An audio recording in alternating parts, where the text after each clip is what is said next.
that no matter how complex, how convoluted that your story begins, that you do not have to accept somebody else's narrative of who you are. They do not define you, that ultimately you get to define yourself.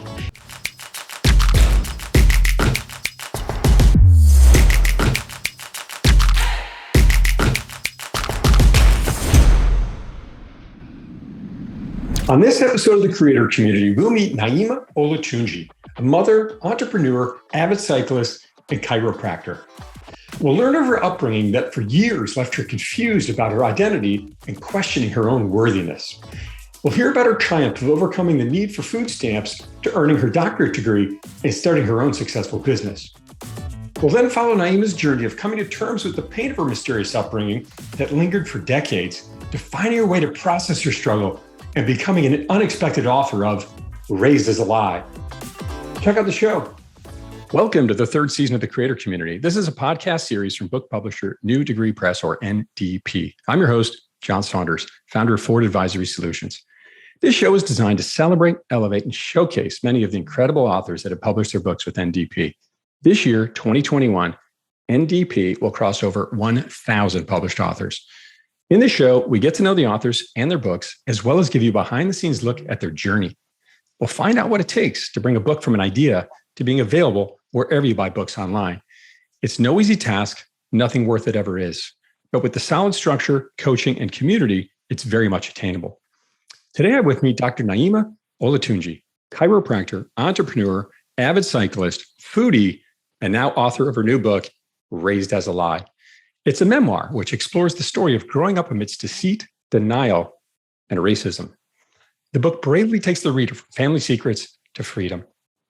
Naeema's book has a December 2021 target publishing date and will be available wherever you buy books online. Naeema, welcome to the show.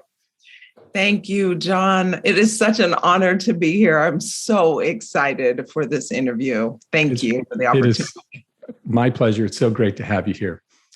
Before we dive into the book, and we'll certainly spend some time there, love to learn more about the story of Naeema. How did you find your way to entrepreneurship and founding a chiropractor business? Have you ever looked in the mirror and thought, I was going to be more successful and further along than I am right now? All the time. Yes.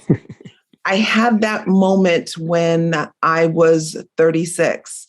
And I was a mom of 3, a wife. And what I realized is that I had been hiding behind my kids, and I had been hiding from the things that I really wanted in my life. Only I think that what I believed was that being a mom and a wife should have been enough. And it somewhere deep in my soul, I knew that I was living small. And when I finally got outside of myself enough to say, I want more. And it's okay to want more. I decided that I was going to go back to grad school with 3 kids, 2 dogs, a husband, and a house. I thought it'd be a really good idea to go back to doctoral grad school, not even like the regular, hey, I'm getting a master's and it's going to be 18 months. No, this is a 4-year, hyper-intensive, 12 hours a day minimum. And my family, thank goodness, was huge supporters and agreed to, yes, we'll go on this journey with you. Now, why chiropractic? That's an entirely different story. And that simply was around my 13-year-old at the time had a health crisis and nothing else worked.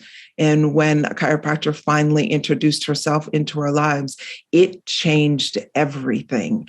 And because that health crisis had been so all-encompassing in our lives and really, really just pervasively detrimental to my 13-year-old's just way of life at the time, we really struggled. And when chiropractic fixed the migraines that he was suffering from, I decided to raise my hand and say, the thing that I want to do with my career is dedicated to giving hope back to families that were just like mine.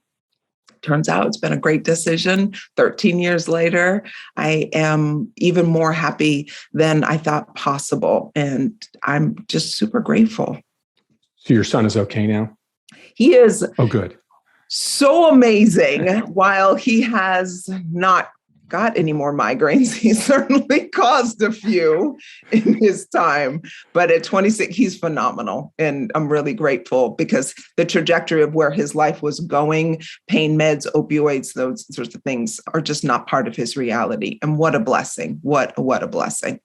I'm sure it was an incredibly challenging time for you and your family, and how extraordinary that you took that challenge as a way to go out, change your own life, find the life more so you wanted to live, and do it under helping others. That's extraordinary.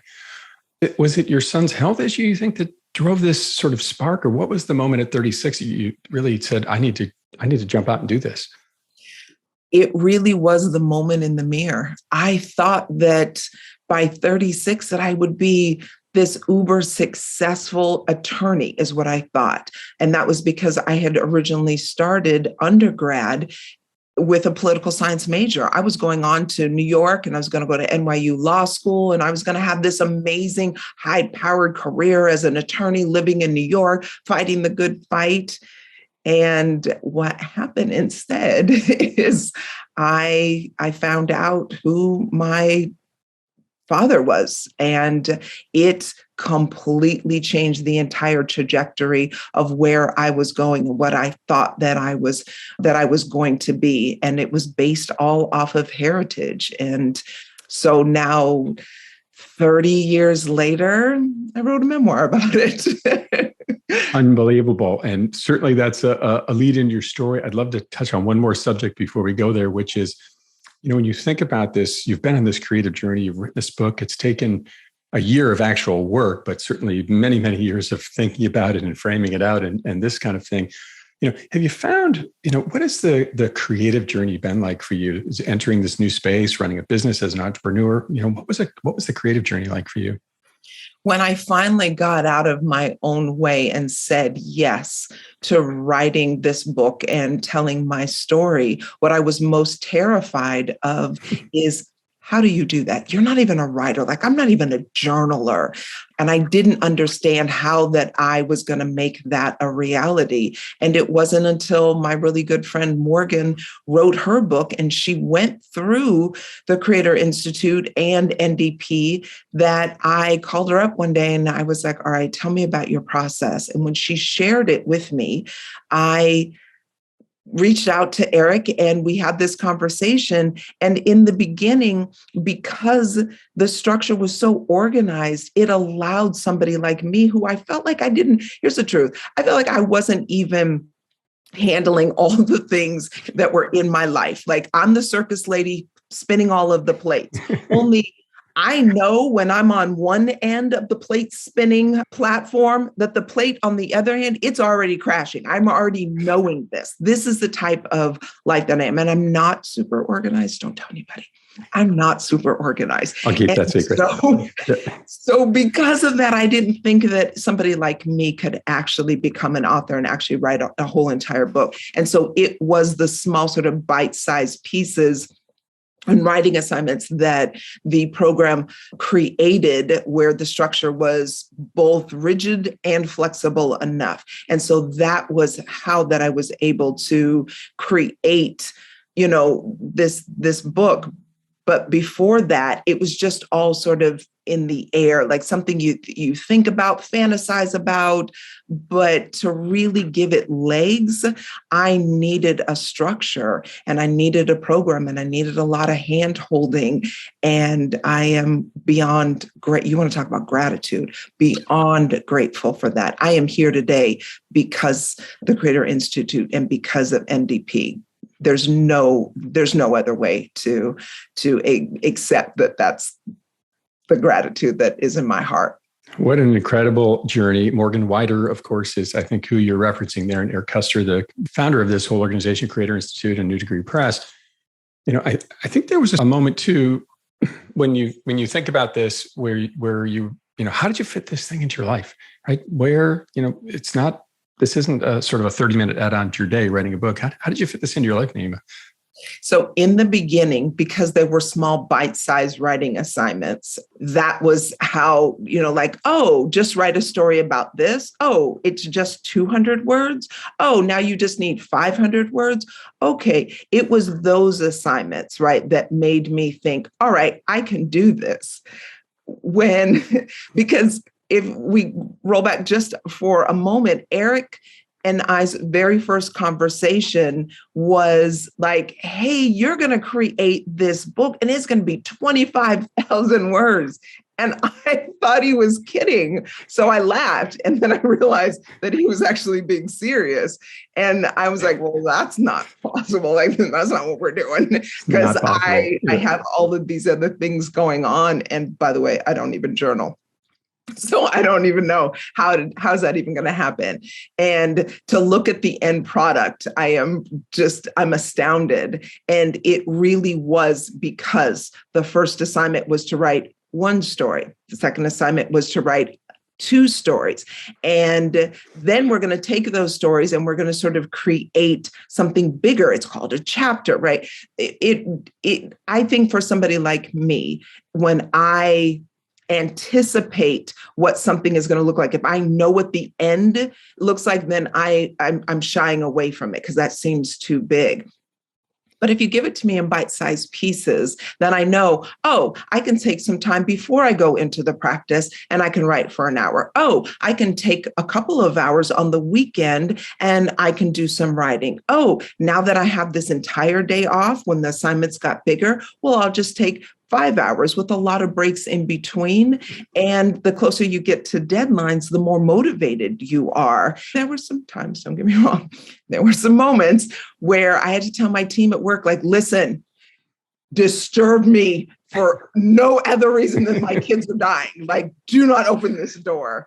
But outside of that, outside of those few moments, I felt like it was doable. And that is the part that counts for somebody like me. So there's a structure out there that gave you these guideposts, if you will, and you found a way to stay between them and fit it into your life, being, dare I say, hyper efficient, which is fantastic. Thank you for sharing that and going through the journey. And I mean, I love this idea of gratitude. I feel the same way, having written my book through the same program. It's been just an amazing experience. You talked a little bit about your dad there a few minutes ago and discovering who your dad was. Naeema, I've known who my dad is my whole life. Is your story different than that? Yeah, just a tiny bit different.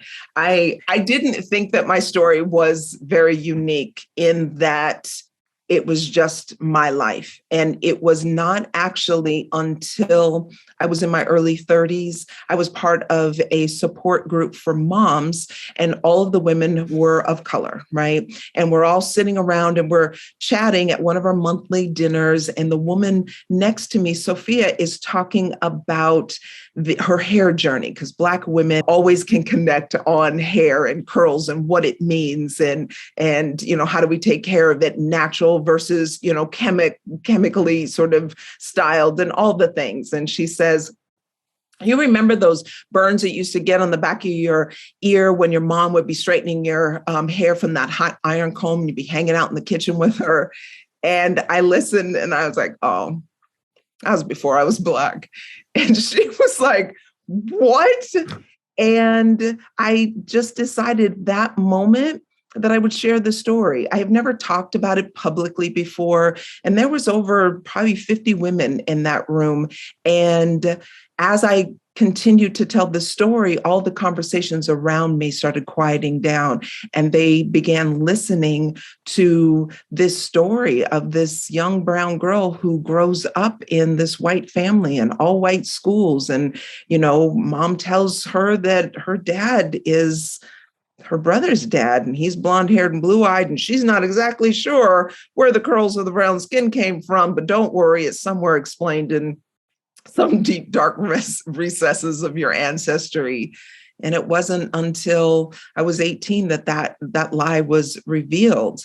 And so I had this sort of pre-Black, post-Black, like there's 2 very significant delineations in my life where you can draw a line and you can see. And then there's drastic differences post-Black. So It's been a journey. It has definitely been a journey. And it wasn't until last year, 49, that I actually decided that I needed to tell this story. Wow. So you grew up in a completely white family and one day learned Guess what? this wasn't entirely your family. Mom was mom, but the rest of the story was a bit different. That is really fascinating. What was that moment like for you when you've got this message?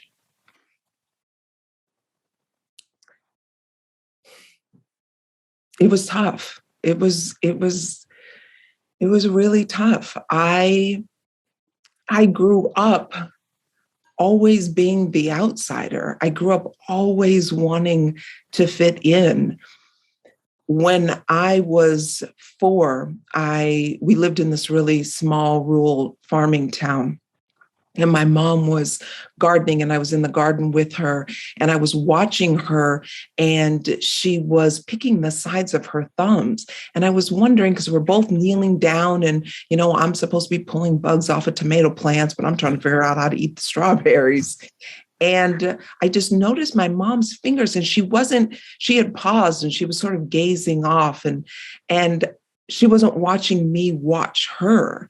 And I couldn't understand until she sort of winced and she looked down. There was a little pool of blood next to her thumb because she'd picked the skin off of it. And I wouldn't have told you that my mother was a nervous person or that she had a nervous habit, but that definitely was hers. And unbeknownst to me, a few months later, I had started the same habit, just really unconsciously. And there was this moment where was in the bathtub, and she let me stay in way too long, and I was playing, and she's drying me off, and I'm standing up, and my hands are in front of me, and I'm looking at my hands, and she says, "You look like a shriveled up prune." And I turned my hands over, and on the sides of my thumbs, I could see that I had been picking my skin, only my skin was white. And there was this whole moment that I remember at 4, that if I could pick off all of my skin, that I would look like my family, and that my sister wouldn't, her hurtful words of "you don't belong here, and you're dirty, and you're ugly, and nobody wants you here," they would no longer be meaningful because I would look like everybody else.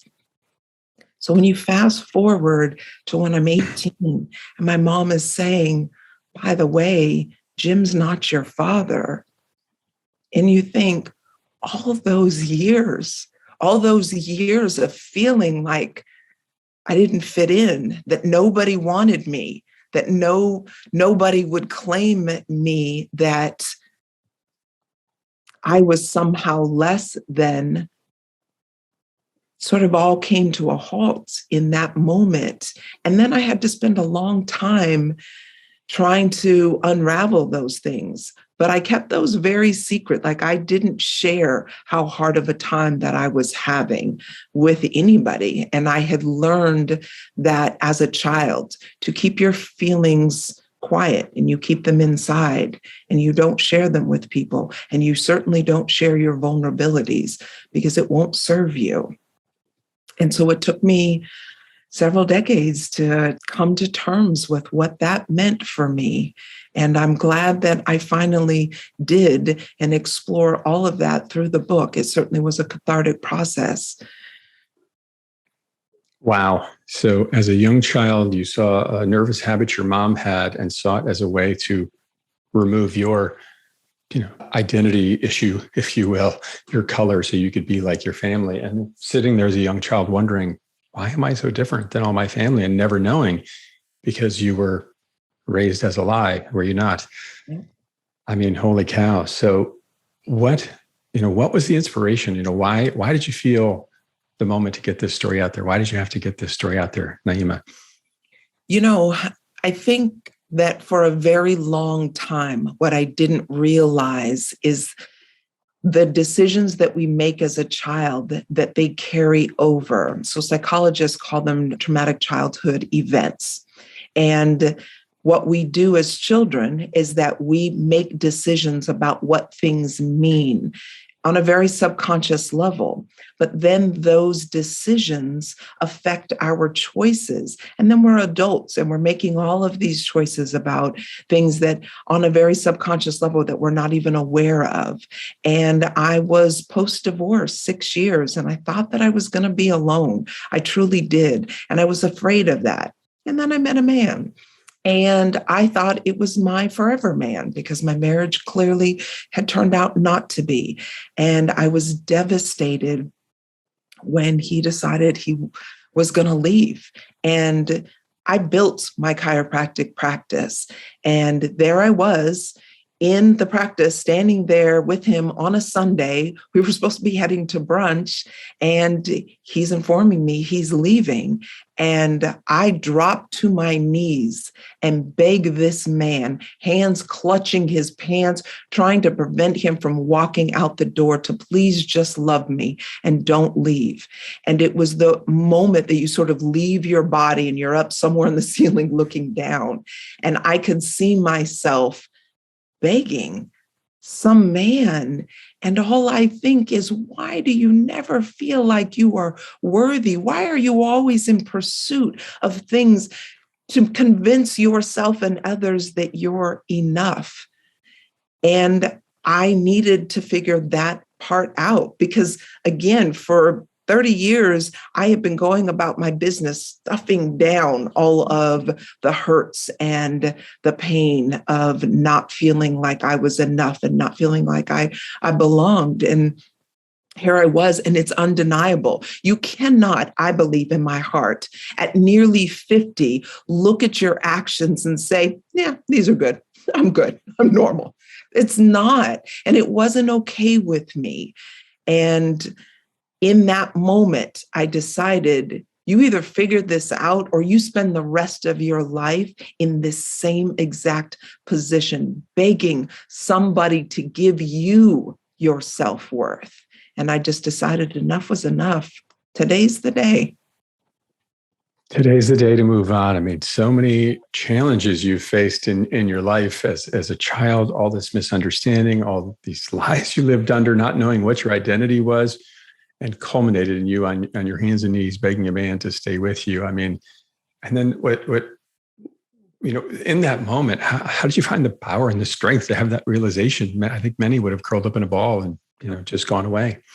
So if truth was be told, I was on a ball. I was laying on the floor. I had enough sense to call my two dearest friends who literally drove to my practice with all the things. So to know me, that I'm woo-woo, crystals and sage and, veganism and all the good stuff. And they came armed with all of the tools necessary and literally lifted me up off of the floor and sat with me and burned sage and said prayers and affirmations, and then continued to do that for the next 3 weeks when I thought that I was completely falling apart.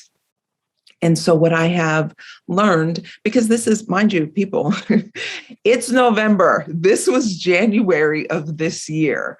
So what I have learned along the way is that we are stronger than we think, and that our tribe is everything. You surround yourself with people who see your potential and they see who you truly are. And then one day when you look in the mirror, then you can start seeing those reflections back again. And then you can pick yourself up. And therapy, every single Friday, without fail, therapy. There's every single time after we started the process of writing, every single week I would write something, because some of those things you got to unearth some really just feelings and emotions, and I didn't know how to process them. So I would take what I wrote and I would go to my therapist, and we would spend an hour, sometimes 2 hours with him working it through in my brain and helping me understand and navigate, as a scientist, as a doctor, like I know nervous system and I know the sympathetic nervous system and I know parasympathetic and I understand that. But the limbic system, the emotional brain, the amygdala, all the things that fight or flight, like I don't spend a tremendous amount of time studying that. I feel like I'm low-key a little bit of an expert now, but that was it. That was how you get through the hardest parts when you're writing something emotional, is that you surround yourself with people who can truly support you and that they see the very best of your potential in you. Friends, community, some professional help. I mean, what a powerful story of overcoming an enormous personal struggle in your life. And that's how you got through it. I mean, what lovely friends to hear that story and that they spent that time and energy with you to help you overcome it.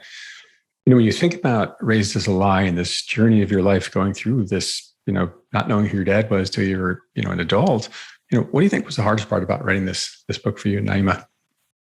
It really was remembering some things that I had chosen to forget. So one of the experiences that I had in therapy was I was telling him, I was like, well, we haven't talked about this before, but this thing has been on my heart and I don't know whether or not to include it in the book. And he paused after I told him what it was. And he said, Naeema, we have talked about this. And I said, no, we haven't talked about it. I'm telling you now. And he said, honey, we have talked about it. He said, you have spent so much time sweeping things under the rug and so much time ignoring and overriding because you've gone through one crisis after another in these last probably 15 years. Now your brain is doing this thing on autopilot. You are actively forgetting things that you are not intending to forget. Defense mechanism. And it hit me like a ton of bricks. And how much of my life had I actively forgot? And so I would say the hardest part was remembering those things and digging them up, not for digging up's sake, but for truly to get to the root cause and then heal that. Because here's what I know, healing is possible. Your body and your brain do healing on their own. If you cut your finger, it isn't the Band-Aid, it isn't the Neosporin, or in my case, the essential oil. That's not what heals your cut. It is your body's innate intelligence to be a self-healing organism. Your brain, your mind, your memories, your heart are all designed the same way, but you have to give them the opportunity. And sometimes you got to unearth those, work through them. It's like a big ball of yarn, right? And you've got to sort of, or Christmas lights, because we're coming into the season. You put those Christmas lights away in a bag, and then you got to pull them out the next year and figure out how to untangle them. That's what I think. I think that it was that. But I did it in the safety of a professional's office.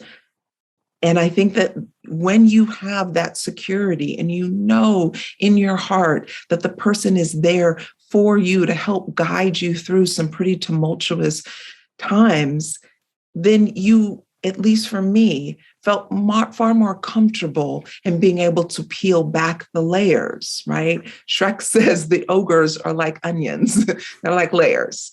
We as human beings and our emotions are exactly the same. Epic work there, tying Shrek into that story. I like that a lot. That's the mom in me. I mean, wow. So I almost feel like there's two sort of, you talked earlier about sort of before I was Black and after I found out I was Black. I feel like now that was sort of certainly a journey of learning, right? And now I feel like this book has been an entirely new level of learning journey for yourself, which is incredible. Just going through the act of it as you were going through this therapy and learning about yourself. Putting it on paper must have been incredibly cathartic and getting it out there. You talk about a lot of really big themes in your book, no doubt about it. And one of the big ones is worthiness. And you talked a little bit about it when you talked about the breakup story earlier. What does worthiness mean to you? And how do you think you discovered yours? It is such a great question. And I have thought a lot about this. And I thought for a while, I didn't think that I had the answer to it. And actually, I realized that I had the answer in one of you and I's conversations. And what came out of my mouth when you asked me a question was an answer I didn't know that I actually had sort of worked out in my head.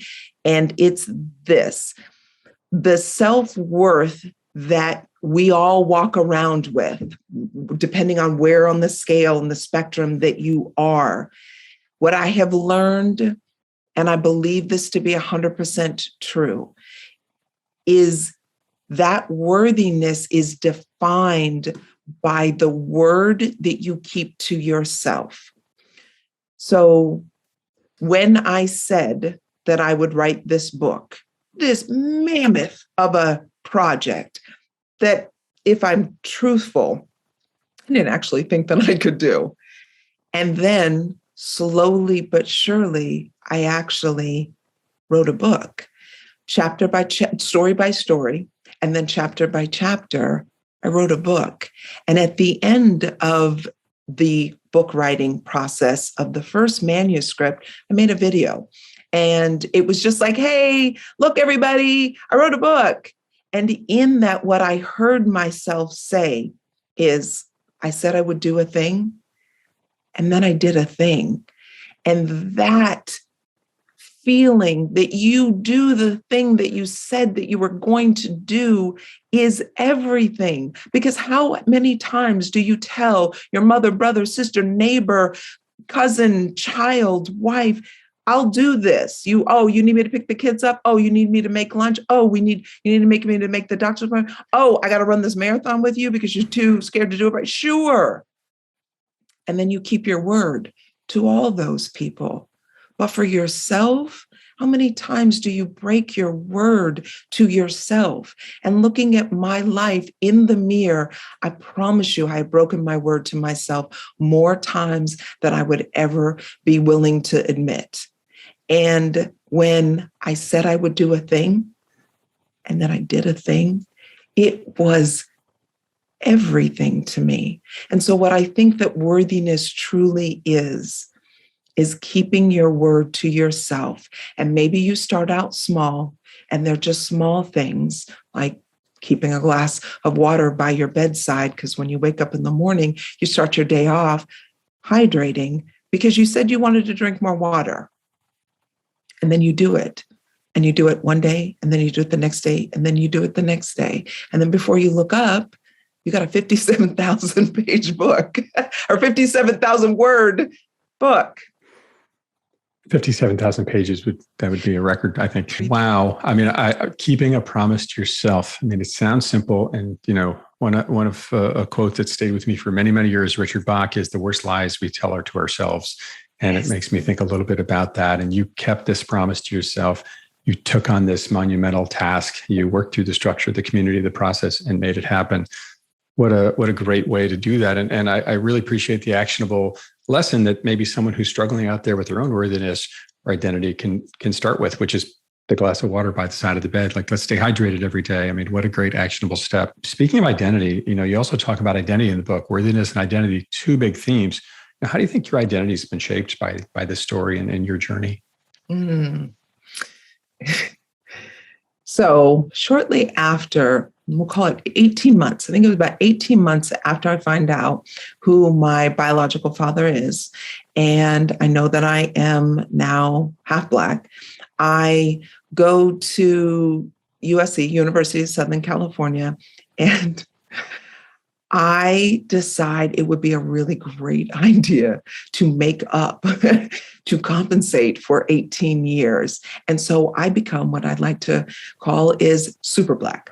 So I joined the Black Student Association, and then I joined the Black Student Assembly, which is the umbrella organization to all of the Black organizations. I joined the New Black Panther Party. I wear shirts that say, Black Power, down with Whitey, up Hippocrates is a thief. Like, I spent hours and hours reading and studying African history and truly understanding that there were these incredible dynasties that we had no idea about, that the lies that we were told in our history books were European-based stories, that oftentimes the true knowledge came from the African universities and schools of enlightenment, for which that I did not know until I started this journey. And I was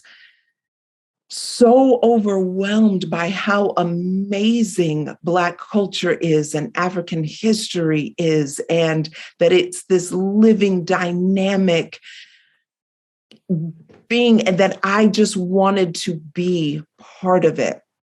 And so I did all the things, put my hair in braids and big ring in my nose, and went home with all of these huge ideas, Malcolm X's autobiography tucked underneath my arm, and was ready to fight the good fight and bring the struggle on. And here my family was like, the hell is happening, right? But this was also 1992, the LA uprising over Rodney King's beating, and then, the acquittal of his beaters, right, his abusers, and what police brutality meant to Black communities and communities of color. And there was all of this sort of social uprising, and it fell right in line with this internal uprising that was happening within. And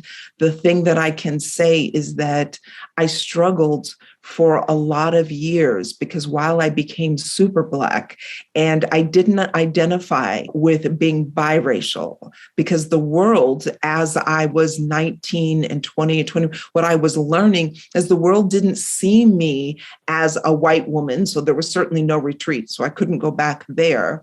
But the world also didn't see me like, oh, you're biracial. And that was not the reception. It was, oh, you're a Black woman. There was a moment that I was filling out some forms and the Social Security office, and the woman just automatically checks Black. She doesn't ask me. She just, and I remember that was a pretty pivotal moment, like, oh, okay, this is how the world sees me.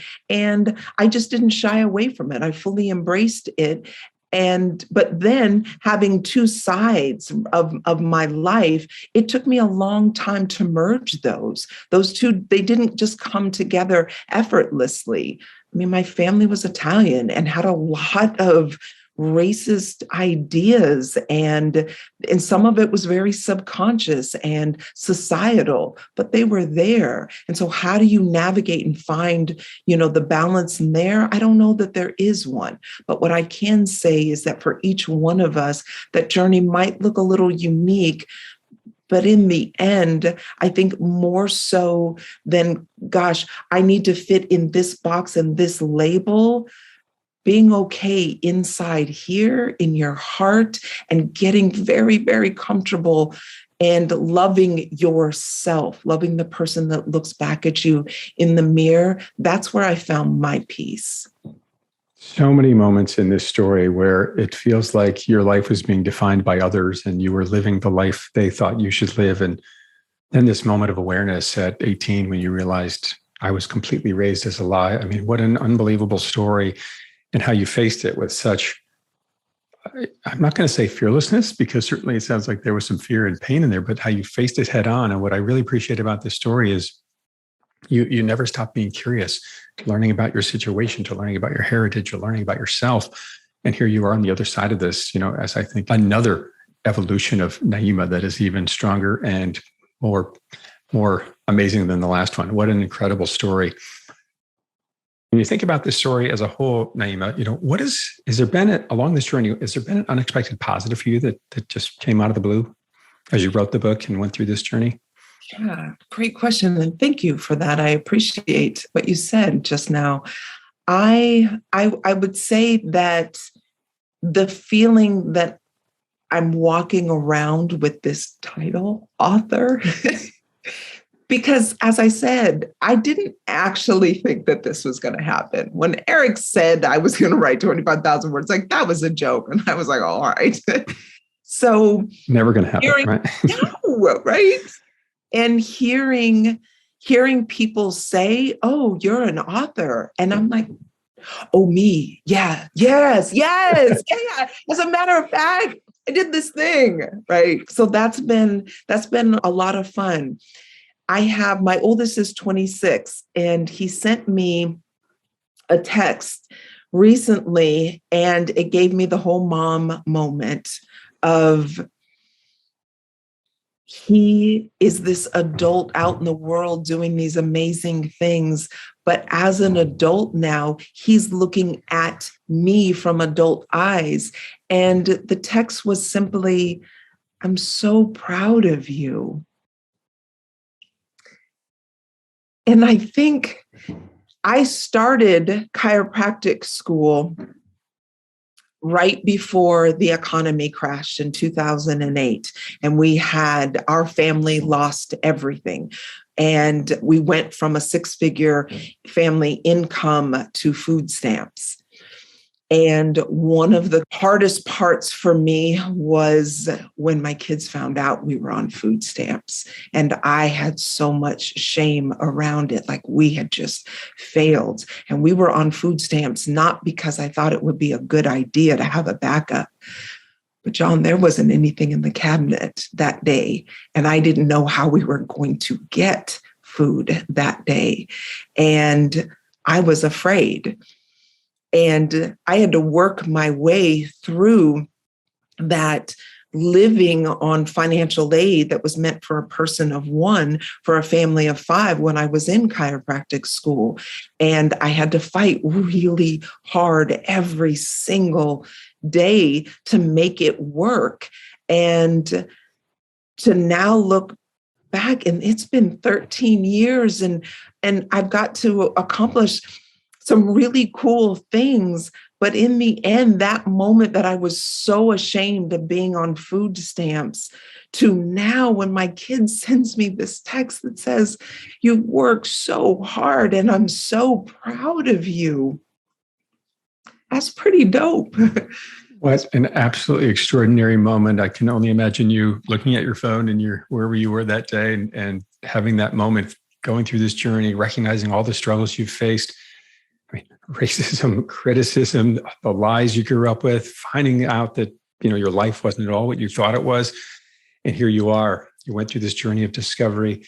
You went through some major painful ups and downs, had a lot of help from community and professionals along the way. But here you are, an author, a business owner, and now I would argue living your best life, and it just keeps getting better every day. What an extraordinary story, Naeema. Thank you so much for sharing it. Thank you. When you think about a key message or lesson from the book that you want readers to take away, what might that be? That no matter how complex, how convoluted that your story begins, that you do not have to accept somebody else's narrative of who you are. They do not define you, that ultimately you get to define yourself. Your worthiness comes from inside. And what I hope is that vulnerability is what I learned is the greatest strength. And so what I hope that people get from my story is just an inspiration, because what I truly want for people is that you choose to live outrageously vulnerable, because that's true authenticity. It isn't making something up. It isn't trying to be somebody you're not. It's not trying to fit into a model or a label, but it is looking at yourself in the mirror, accepting the things that are amazing about you, and going out in the world and just shining as you. What a great message of inspiration. Finding your identity, owning it, not letting others determine it for you, no matter what your circumstance. And there aren't going to be many listeners out there that have had a more unique circumstance than yours, Naeema. I mean, what an unbelievable story. Thank you so much for bringing this message and sharing it with the world to inspire and help, I think, many others that have struggled with different circumstances in their lives, and certainly sharing your incredibly unique and challenging story. And the fact that here you are on the other side of it, living, I would argue your best life. And it sounds like it's only going to get better from here, Naeema. Thank you for sharing your story. I am so honored to be on the show and have this conversation with you, John. Thank you so much. Really, the pleasure is all mine. If people want to learn more about you and your story, Naeema, where might they go find more information about you? Best place is Instagram, and it's Dr. Naeema Writes. So DrNaeemawrites.